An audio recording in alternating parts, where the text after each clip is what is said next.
Hi pre-calculus students. This is a quick video to tell you the correct way to do the quiz you took yesterday. This content will be on your quest tomorrow. I just wanted you to get a few pointers.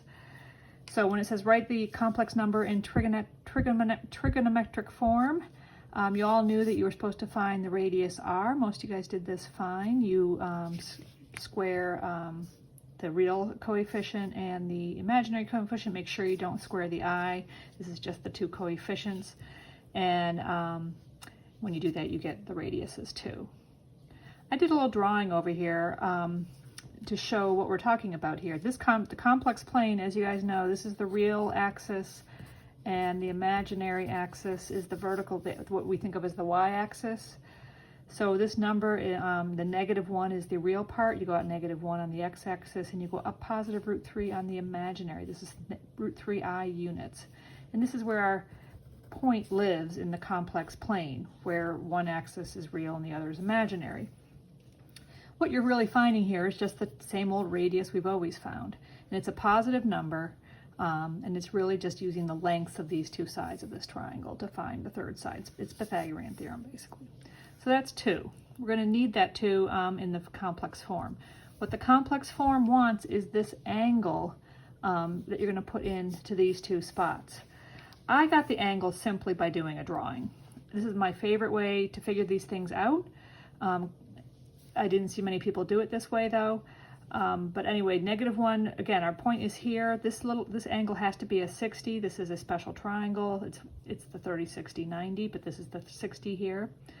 That makes this angle to rotate to that position 120, or 2 pi over 3. A few of you guys got that angle, but most of you didn't. A lot of people I saw do this. They said, well, the tangent, we're going to call some angle theta. I'm not sure you all knew what angle theta you were really finding, but a lot of you did this. Tangent theta is √3, it's √3 over -1, so the whole thing's negative. And then you said, well, theta is, some of you got this right, some didn't, but if you did this, inverse tan, people say it's the arctan of -√3 over 1.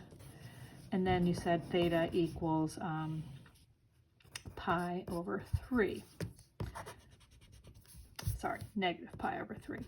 If you did this on your calculator, the calculator will give you -pi over 3, or it'll give you -60 degrees. That's what your calculator will give you. If you're in degree mode, it'll give you the -60.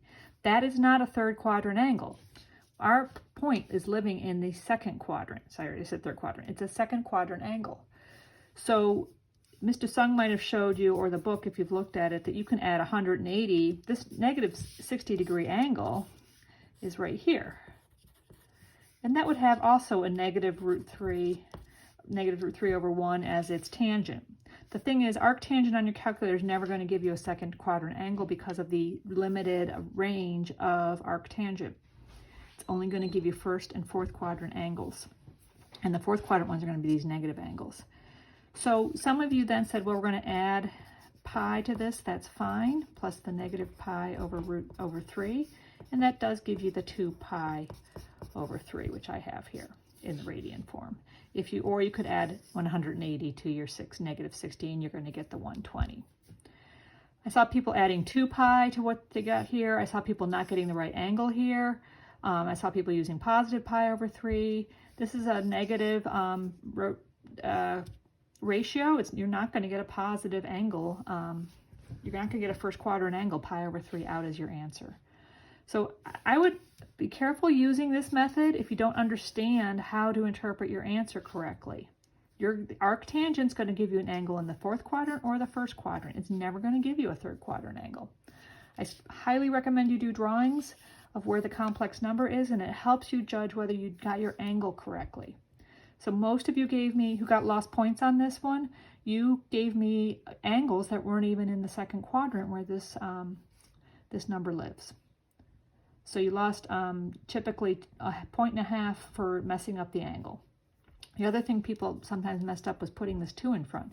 The radius goes in front because when you take cosine 120, it's actually giving you the length of x in a, if the radius was 1, so you have to multiply in the 2 to scale it up to the size of our triangle here. This one was better done. Most of you guys got to this point where this box is. A few people had trouble getting this angle correct. Make sure you add correctly. You can see my work here. You can stop the video if you need to. If you stopped at this line here, didn't have this part, you got full credit. If you kept going and put it in decimal form, that's okay. But there were mistakes going to decimal form. You need to put in cosine 17 pi over 12. Make sure in radian form, if you have this in radians, into your calculator, and you're going to distribute this 2 root 15 over both parts. This I goes with the sine 17 pi over 12. They're multiplied together, but you would distribute this 2 root 15 into both parts. That 2 root 15, by the way, came from 2 root 5 times root 3. I took either of these answers. If you got either of those, you got full credit. But if you got this far and kept going and then gave me a wrong decimal answer, I did take off a half point because you made mistakes by keeping going. If you're going to keep going, make sure you do things right. But since the directions didn't say you had to put it in decimal form, you could stop in this form. So that's it. I will be sending some videos later with some of the homework problems.